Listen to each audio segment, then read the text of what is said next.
listening to Character Crusade.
Welcome to Character Crusade Podcast.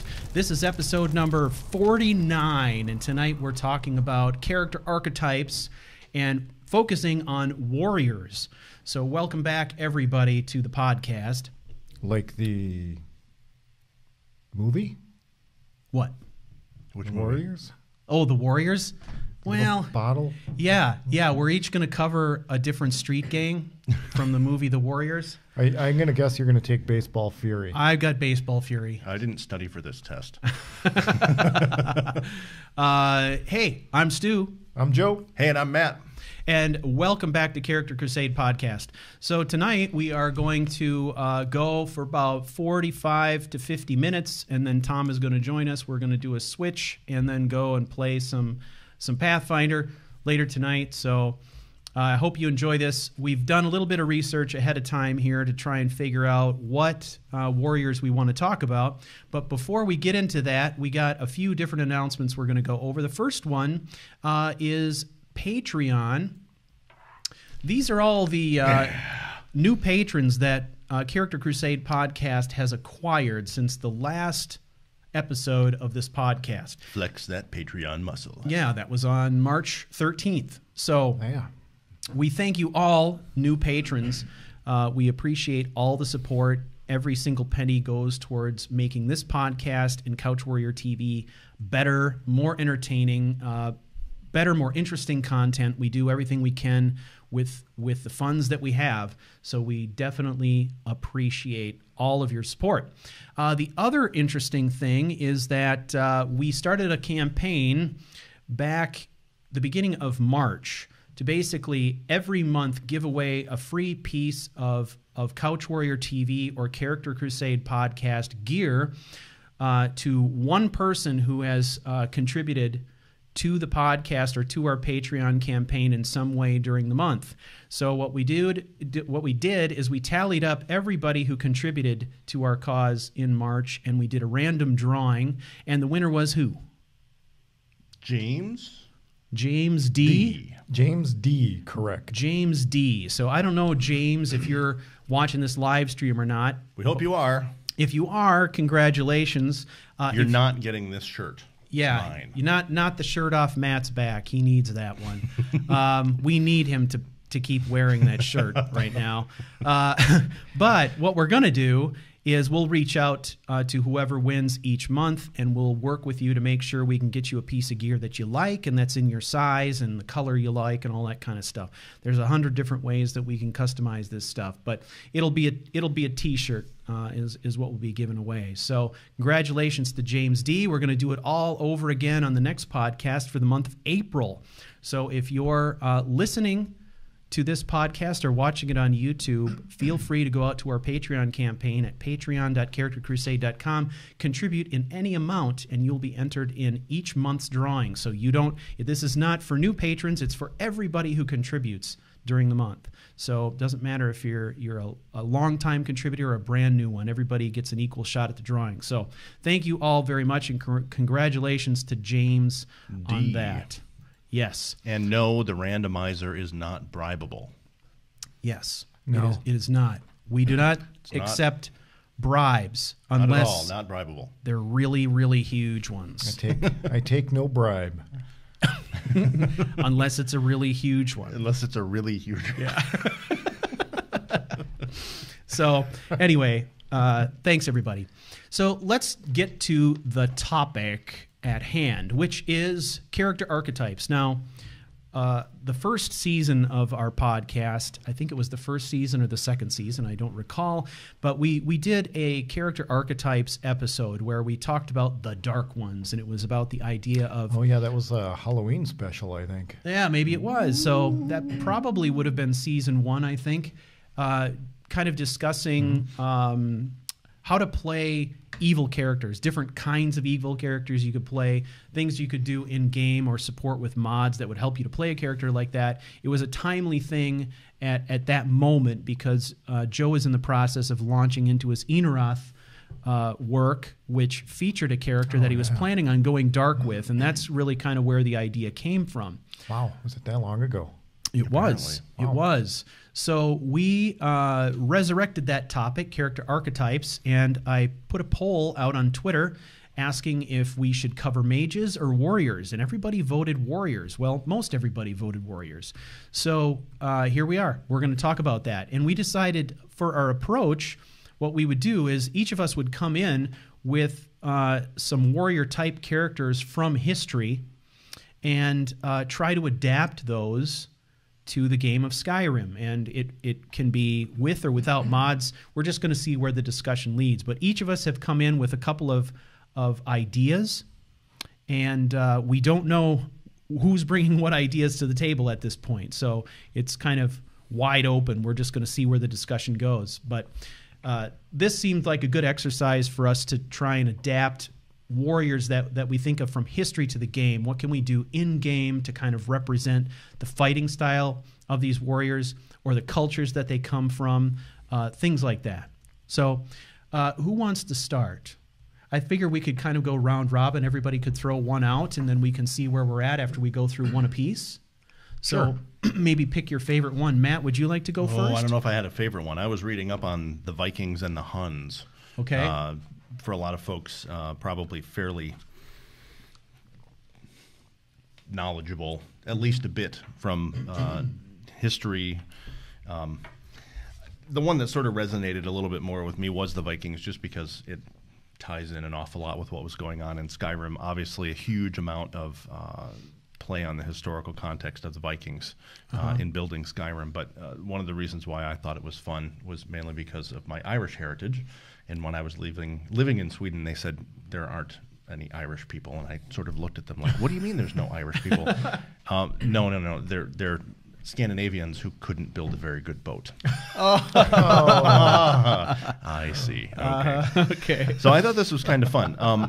What I thought was interesting in terms of gameplay for thinking about how to bring this into Skyrim was just a little bit more about weapons rather than tactics. And that's largely because the weapons that we see in the game are pretty close to what are described in terms of, and I'm trying to get to my page here. For those wondering, the illustrious group at Wikipedia has provided me with 15 pages of awesomeness here to try to get through to find my highlighted sections here. But anyway, yeah, I thought that what was most interesting is that it went for 12 centuries of misconceptions about the Vikings before people started setting things straight in the 1800s. Really? Which I thought was really pretty neat. One of the things you had mentioned earlier was this misconception about Vikings having horned helmets and stuff. Apparently that just never happened. No, it says that apparently there were some like ritual helmets that they might have used, something like that. But that the explanation around their not being used is that the helmets would have made horned helmets cumbersome and hazardous to the warrior's own side, largely because they chose melee weapons rather than trying to use ranged weapons because it was a more honorable thing to do, which I think is great. Unfortunately, it's kind of a big smudge on Inga because she tends to use ranged weapons rather than melee weapons. But so far as dress goes, the horned helmet has been set aside. in my game now as a result Oh, of really? that. Gone to just sort of a steel helmet. there you go. We lost the horns. Nice. It also provides a really nice handhold. Yes, For in your case opponent to you want to grab. ride your opponent. Yeah. I'm thinking about maybe just bringing them into your sword point a With little one bit. of these. Yeah. Yeah, there you go. exactly. Well, I think too, just practically speaking, I mean, if you were in the middle of a battle and one of those horns got bashed off, I mean, it would really like unbalance your headgear. Like if you didn't, you know, if you didn't have you don't see a lot of chin straps in Skyrim, right? So, you know, if you didn't have that, I mean, it seems like it would just topple right off your head. We're carrying plenty of leather straps, though, right? You could fashion one, but that's not the mod I want. Well, yeah, I mean, Skyrim makes it very easy. It makes it very easy to. Chin strap mod. Why not? Why not? But I think, again, from a weapons standpoint, helmets not aside, there are so many different helmets to wear, including the ones with the big branch antlers and stuff on Oh, them. yeah. I did like the fact that since our characters are generally walking around carrying their weapons all the time, that especially for the Nords, that would not have been uncommon. Knowledge about the arms and armor of the Viking Age is based on archaeological finds, et cetera, et cetera. According to custom, all free Norsemen were required to own weapons and were permitted to carry them all the time. Required. Honey, I'm going to go pick the kids up from school. Put on all of the weapons and armor. The arms were indicative of a Viking social status. A wealthy Viking had a complete ensemble of a helmet, a shield, mail shirt, and a sword, which I think is fantastic. And the further down in the ranks you get, the less stuff that you carry in, which is Makes sense. level up, get your guess stuff. so. Level up. Steal them from the guy who was wearing a horned helmet that you rode home last weekend. Nice. That's awesome. But there really aren't any fighting tactics that you hear about. Everyone thinks about the Viking berserkers, Right. which Yeah. still is more of probably more legend than Right. we would typically find in other areas. But I don't know of a way to bring multiple characters to bear since I don't have followers per se, usually just one.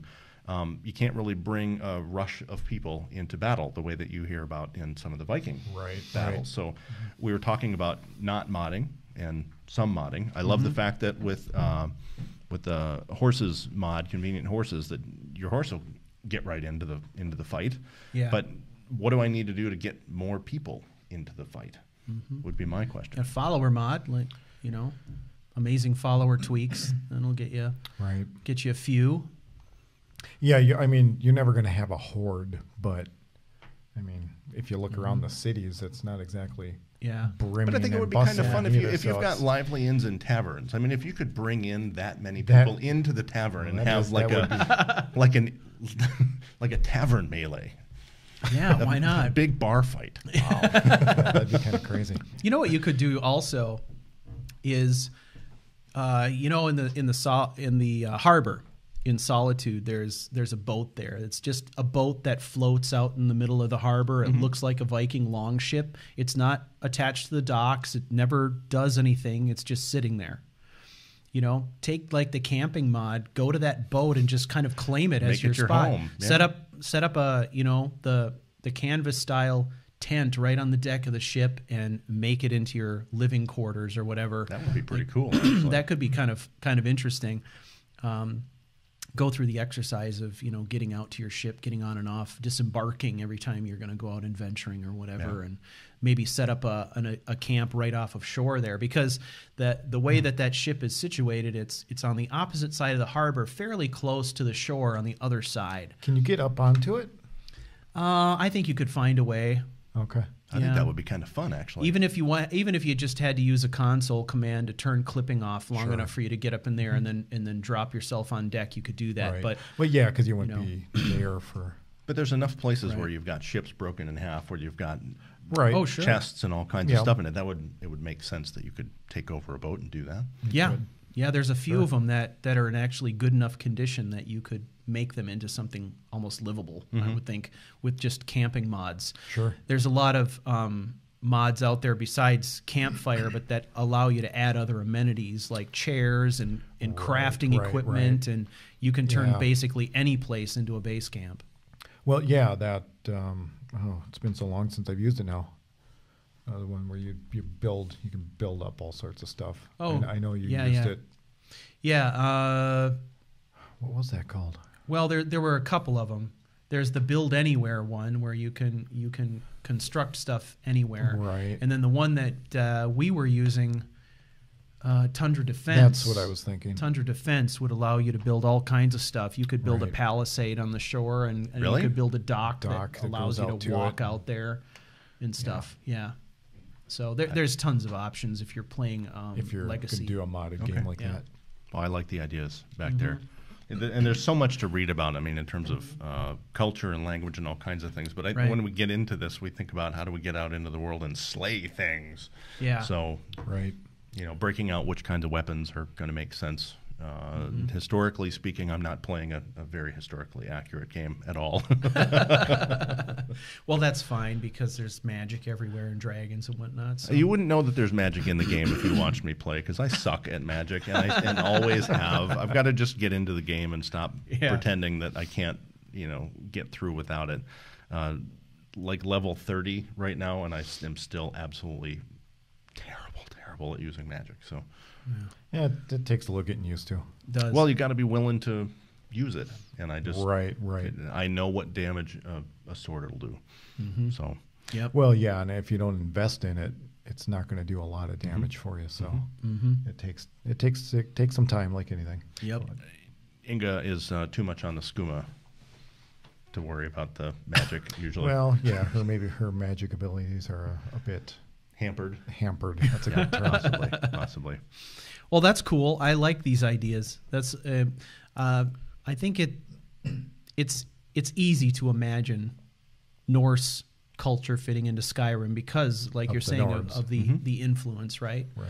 And I think there there are mods out there that would also support the idea of like a small coastal village that you could make feel more Nordic and stuff. totally. Well, and then there's all of the different weapon mods that will add more historically accurate types of Yeah. weaponry from the periods of time and all that too. So Exactly. I'll have to try a bunch of those. And I think I'm going to see if I can take over the ship in the harbor too, because I've got to come back from Solstheim anyway. Yeah. It'll be convenient. oh, there Yeah. you go. And then Why I could not? it would be great because if I could bring everything back there and turn that into my player home, Right. I don't have to worry about hoofing it all the way back to Whiterun. Well, yeah, that's a good point. There's a longship style boat, I think, in the harbor in Windhelm also that you could take over. I'm pretty sure Probably, you might have to probably. kick some NPCs off it, but Yeah. They're not going to steal my stuff, are they? no, No. they just kind of No. mill around doing stuff. Yeah. But They'll keep the werebears away. yeah, yeah, it's probably good to do that. Joe, what do you got? All right. I think I'm going to start with the Celts Okay, slash Gauls, okay, which is the more French or France region. But all right, so I gotta get I don't have 15 pages. One is you've probably edited- more yeah. than enough I can do. So basically, when we're talking about the Celtic nations, we're talking about the the 6 nations of Scotland, Ireland, Isle of Man, Wales, Cornwall, and Brittany. And kind of listening to you, I think there might be some carryover, and maybe there's some bleed over between the Vikings and the Celts, that maybe some of those traditions might have gotten kind of confused and mixed up. And I'm thinking insofar as like, I don't know. I had just a method of fighting or the weapons they chose. And I would think that there would be some influence there. Just And one of them was the Berserker. That's what I was thinking of, because as far as just the general tactics, they relied heavily just on that big, the rush, just the big overwhelming. mass charge. Yeah. Just overwhelm everyone with just numbers. It did mention somewhere along the line that the Romans if they could survive the initial onslaught, generally fared better against them. But it was that initial mass of bodies coming flying at you, and they rarely wore armor. They used let's see what's Absolutely shields. insane. They were Hey, considered. look at all those people with pointy things. Let's So- all run at it. Yeah, the Celts were considered the barbarians of civilized society at that time. Yeah. And by the time in their height, when they had, I mean, they had almost all of Europe encompassed. Right. They were actually fairly tall, from what I could find, taller than the average. Let's see here. 500 years before the Roman military obtains. So yeah, it took about 500 years before the Roman military could secure land safely from the Celts. Otherwise, they were like a constant threat. Okay. Let's see. They're said to have enhanced their appearance by painting blue patterns all over their bodies. They would spike their hair with white lime. They would just make themselves all crazy looking. Yeah. Well, it's the psychological Right. effect. And that right? was, that What was the heck primary is that? drive. Yeah. Right. And it was also the reason that they would actually some of them would have horns on their helm, is to just kind of increase their overall demeanor and look. I don't think they cared much about encumbrance because they were all charging at you and It was probably about weren't going to fashion. see the end of the day anyway. Yeah. But they would use javelins, harpoons, bows, and slings as distance weapons. Javelins, I've read a little conflicting. They would carry them, but maybe not use them as often. But they would definitely use the slings and bows and stuff like that. Javelins as in throwing spears? Yeah. Okay. Yep. Let's see. There was a group of Celtic warriors from the Alps that are said to have used poisons on their ranged weapons. Sweet. Wow. The Picts used crossbows.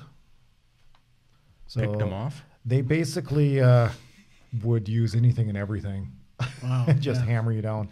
Hey, I found a bunch of stuff on the ground. Let's use it to Let's see. bludgeon people. Their close combat would include things like spears, two-handed hammers, axes, and swords. Although the bigger two-handed weapons seem to have more of a they were more rare, Okay. and a lot of times, from what some of the more well-crafted, large, like the two-handed weapons, would be probably more for ceremony.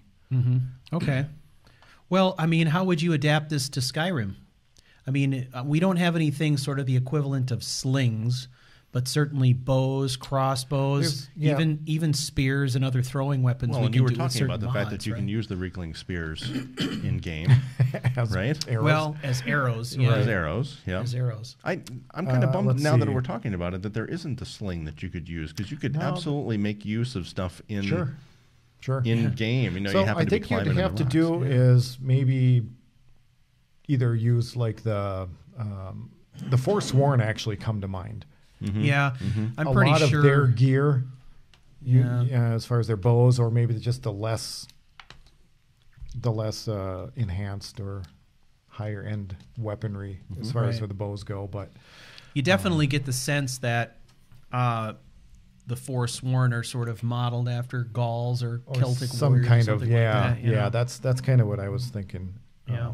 So early on, there was a lack of armor. Later on, they would use light armors and maybe light bronze, that kind of thing. Again, like the Vikings, it was as much what you could afford. So only the upper echelon would have all the really good stuff. good gear. Everyone else would have more common stuff. So If you survived battle, then you got what the other people left behind, probably. this was an interesting little nugget that I came across. The Montefortino helmet and the Coulis helmet, which were a couple different styles that they were actually imitated by the Roman legionnaires. Really? So the style, Really? it's kind of that nose piece that comes down. Uh-huh.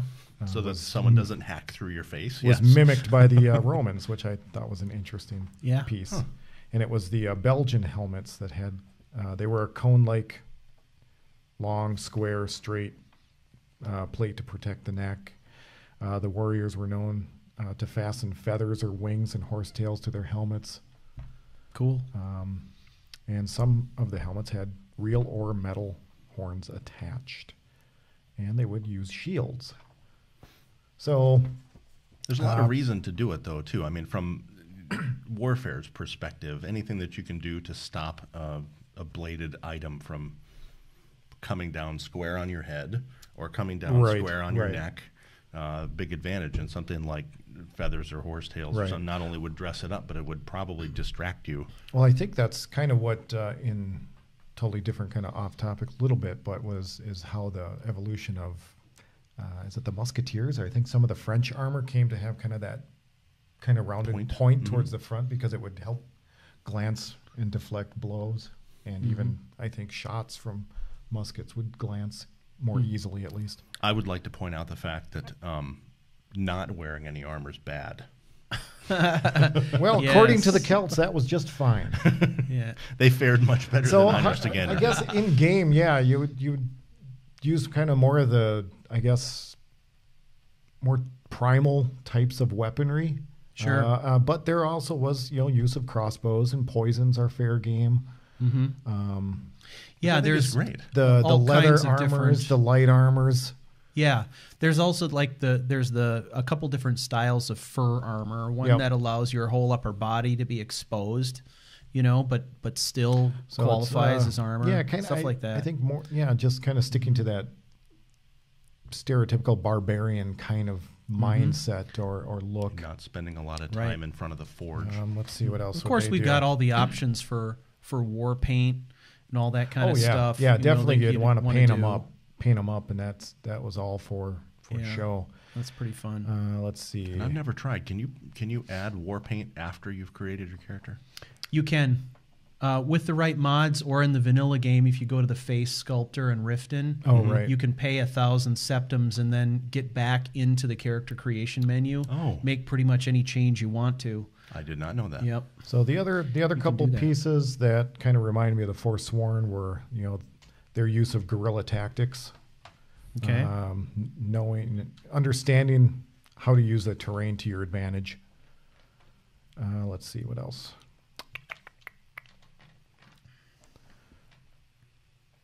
Warrior culture, so everything pretty much revolved around the warrior. They were like the heroes of the culture. And that's cool. The Celts cut off the heads of their enemies and collected them. Perfect. It was considered a spiritual gesture. The head was valued by the Celts as the seat of life, emotions, and soul. He who captured a head attained the strength of the fallen enemy. Such trophies were bound to their horse or fastened to their belts. Gross. Heavy. Now, I did read a piece also that was completely contradictory, that there was some thoughts coming out now that they were actually allies, the heads of their allies, but that makes it worse. I didn't read you're too really not a help to me. I didn't read too much more into that, but it was an interesting piece. So, interesting. So there are some kind of cool pieces of armor with tchotchkes on them too. So. Yeah, there are. There's a few pieces that have skulls hanging off them and all kinds of crazy stuff. So that's very cool. All right. I love the fact that the game is getting us to sort of step back into history as well, not only to think about how do we bring that historical sort of context to the game, but that we're having a conversation about, the Vikings and the Celts and stuff as a result of playing the video game. Yeah. So, yeah, exactly. It's true. Cool. What you got? What I got is Mongol warrior. Yes. And obviously the Mongols are primarily horse warriors. And as E.J. Lowell pointed out in the chat, Skyrim horseback fighting is not terrific. It's lacking. It's not terrific. Bad. But what I discovered, I played a character who did a lot of fighting from horseback and found that with practice I got much, much better at it. So understand this type of a character is going to take some practice. There are some things that you can do in Skyrim to give you a little bit of additional help in that area. But what I like about the Mongol warriors is not just their style of fighting, but the whole idea of the horse-based culture. So if I was playing a character like this, I would take full advantage of probably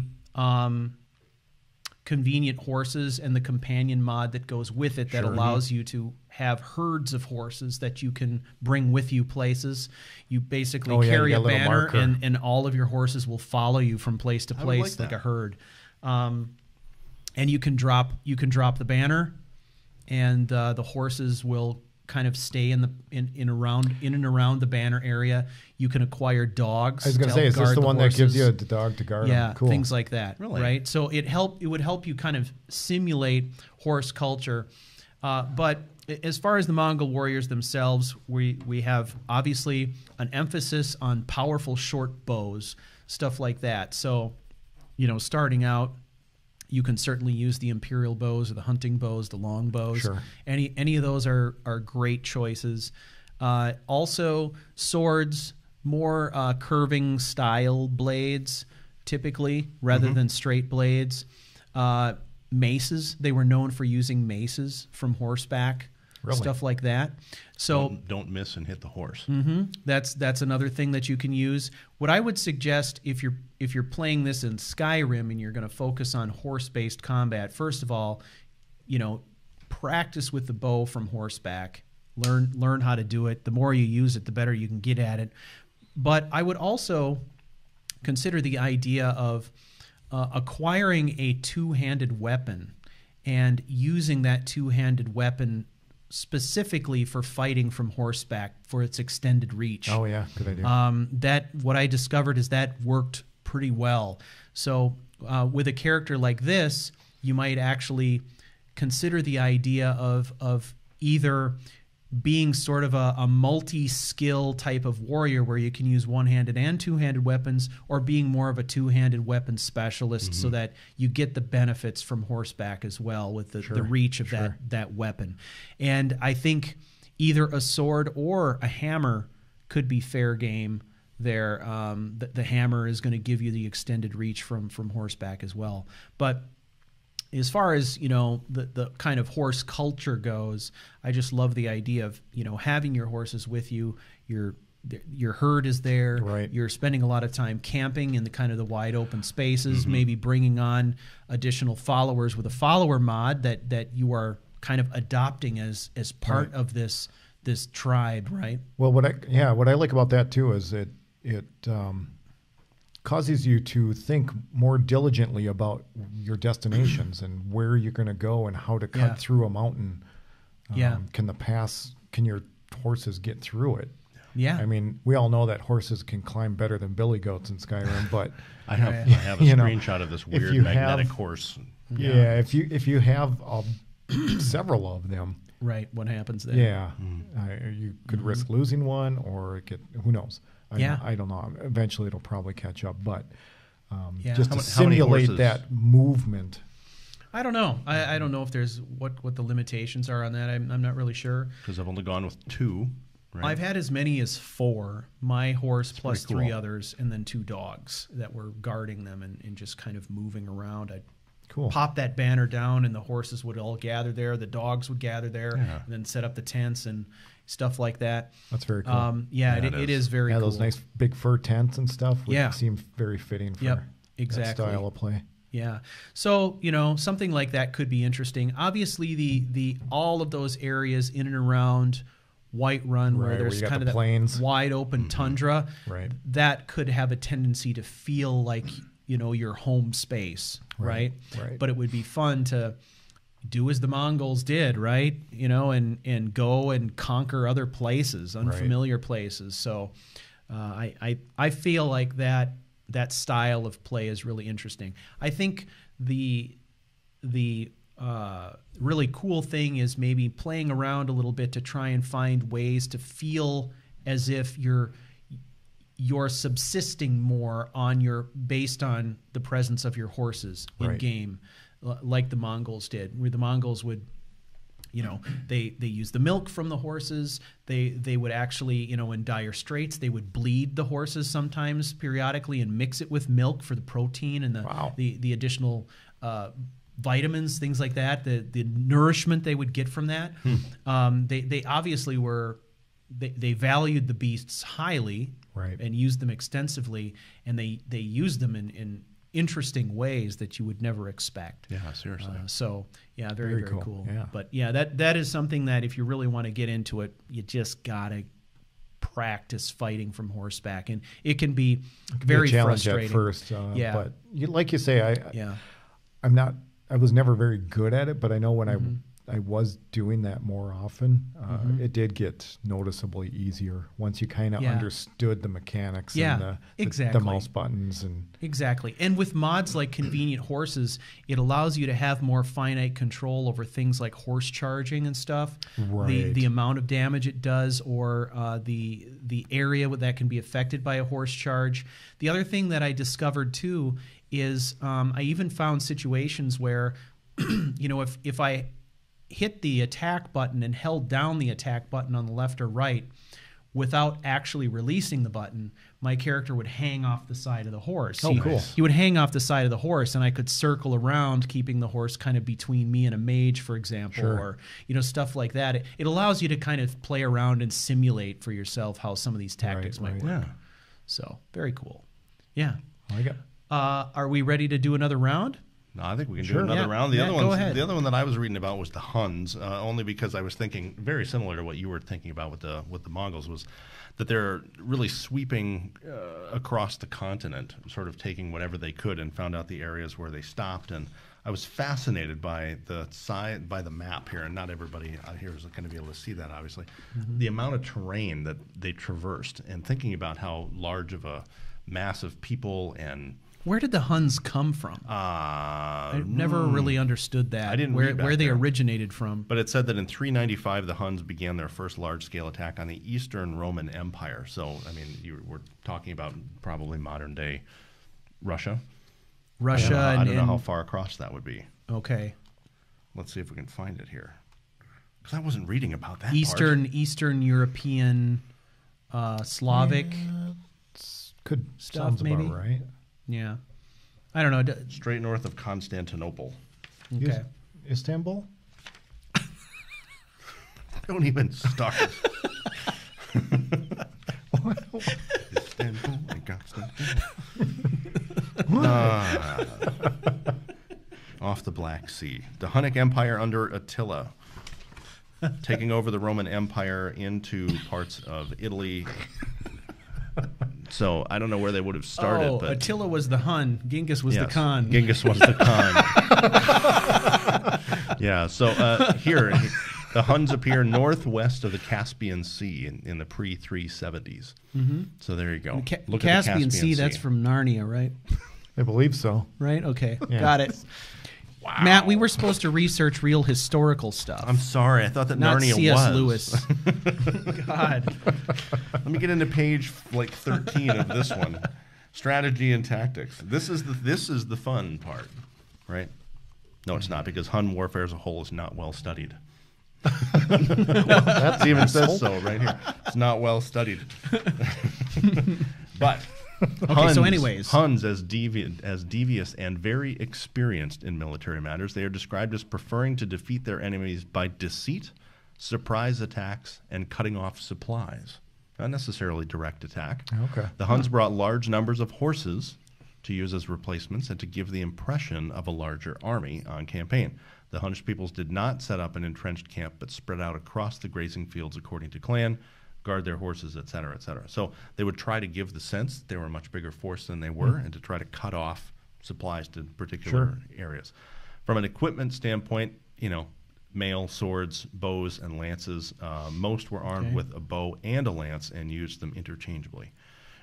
Mostly quilted stuff in terms of armor, although apparently the historians say there's no way they could have taken over as much of the European continent as they did without some sort of metal or iron armor. They just wouldn't have been able to stand up to the Romans. So, again, kind of goes into the early stages of our game where you're stuck with, leather or fur armor. Your slow build-up through armor plating or steel there gives you more of a sense of your vulnerability, and that's where I like the idea of the horses mod or whatever. If you've got a sense that you've got more of a force there than you really do, you can distract them with something else. Maybe they're going after the horses and the dogs while you're going to plunder the village. Yeah.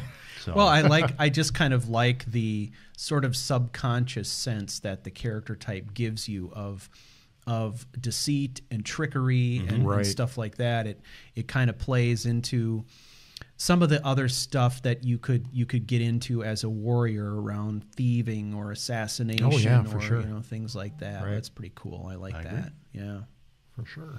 Yeah. But rather than being sort of a direct attack, I mean, there's not a lot of ways that I've seen so far where people are going out of their way just to be thieving their way through the game. So yeah. myself included. Cool.